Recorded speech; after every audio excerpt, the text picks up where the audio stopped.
Hi everyone, welcome to Conceptual Thinkers Talk Primary Maths Concept with Teacher Ben.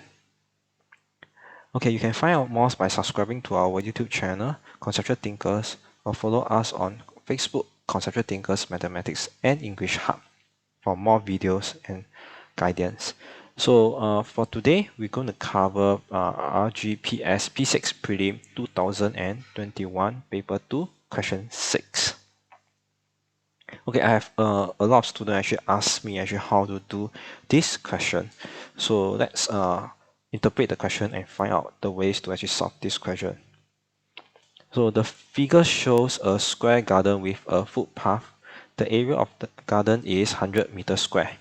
The width of the footpath is 2 meters. Mr. Chan wants to place 128 round stones, each with a diameter of 0.5 meter on the footpath. The stones cannot overlap one another. Use the calculator value of pi to find the area of footpath not covered by the stones in square meters. You need to round off your answer to one decimal place.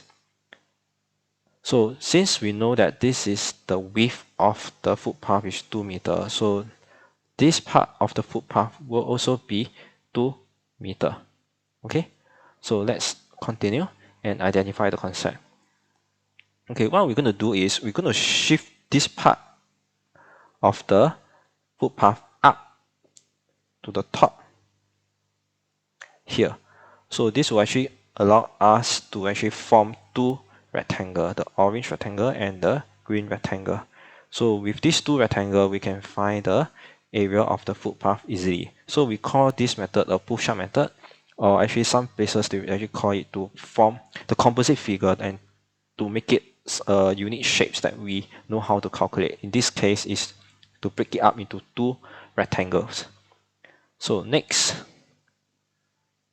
okay, we know that the square garden has an area of 100 meters square. So from this, we know that we can get the length of the square, which is 10. So another way to do it is we do a square root of 100. So that will give me square root of 100. So that will give me 10. So that means that from this part to from here to here, that will be 10 meters.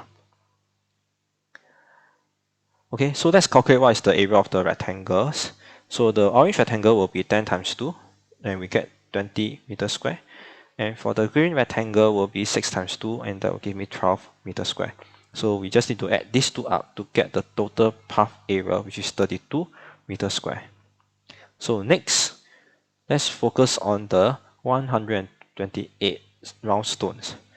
So from this part of the diagram, we know that the 2 meters, right, is actually covered by 4 diameters of the round stones.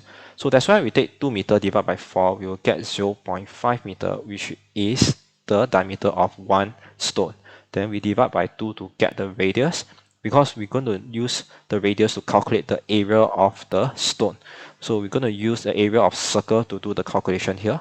So we get pi times radius, and each radius is 0.25.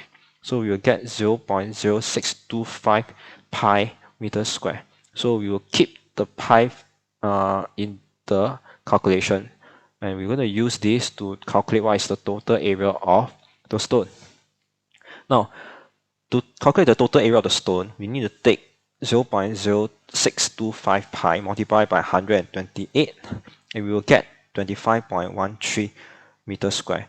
And we have to use our calculator to calculate this calculation and leave your answer in 2 decimal places. The reason is because our final answer, we need to put it in 1 decimal place. From the previous slide, we actually calculate the total area of the footpath. So this is the total footpath. So we're going to minus away the stones. So this is the stones. So what we're going to get will be the area that's not covered by the stone. So we will take 32 minus away 25.13, and we round off to the nearest 1 decimal place, and we will get 6.9 meters square. Okay, now let's go to the last step that we're going to do is we're going to inspect our solution. So we need to know what we're going to check. So we need to ensure that we actually interpret the question correctly. So read the question again and see is there any part that I missed out, or did I miss out any of the calculation, any numbers that I didn't use it? So that can be something that can affect your solution. Next, you need to check that whether you have any calculation, the number you actually use it wrongly. Maybe 6 you write as 0, so all this will cause some transfer error in your calculation. And lastly, you need to ensure that all your calculation is accurate and you didn't make any mistake, you didn't press the number wrongly in your calculator. Okay, so with this, we will come to the end of the video. So don't forget to follow us and subscribe to our YouTube channel, Conceptual Thinkers, and follow us on the Facebook, Conceptual Thinkers, Mathematics and English Hub. Now, if you have any question, please comment below and let us know if you have any interesting question that you want us to actually present our solution. Okay, so that's all for today. So I will see you in the next video. Bye bye.